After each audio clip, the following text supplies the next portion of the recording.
कर्मयोगी अपनी संतानों से, स्वजनों और अपनी प्रजा से कोई अपेक्षा या आशा नहीं रखता। स्वयं उसे संन्यास का लाभ होता है, किंतु समाज को सांसारिक की भांति लाभ देता है। मनुष्य अपनी संतान के सुख के खातिर श्रम करता है। माधव तो अपने संतान से सुख की अपेक्षा कैसे न रखे। मनुष्य अपने संतान के लिए जो भी करता है वो व्यापार है या प्रेम, पार्थ, प्रेम, माधव। फिर अपने कार्यों के प्रतिफल की इच्छा क्यों? पार्थ, भविष्य का लाभ तो केवल व्यापार में देखा जाता है, प्रेम में नहीं। जो मनुष्य अपने संतान की चरित्र का निर्माण उचित रूप से करता है, संतान को प्रेम और धर्म का संस्कार देता है, उसकी संतान भी मनुष्य को प्रेम और सुरक्षा अवश्य देती है।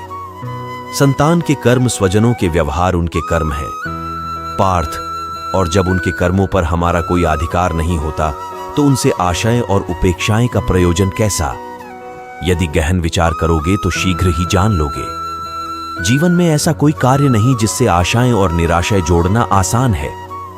जब सृष्टि ही परमात्मा है और मनुष्य स्वयं परमात्मा का अंश है, तो सारे कार्य परमात्मा ही करते हैं। मनुष्य स्वयं कुछ नहीं करता।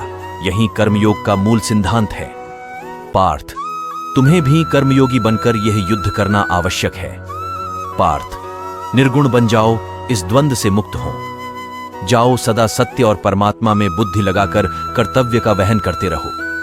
कुछ प्राप्त करने की इच्छा और कुछ प्राप्त किए हुए का रक्षण करने का विचार त्याग दो पार्थ, और अपनी आत्मा को स्वतंत्रित कर दो।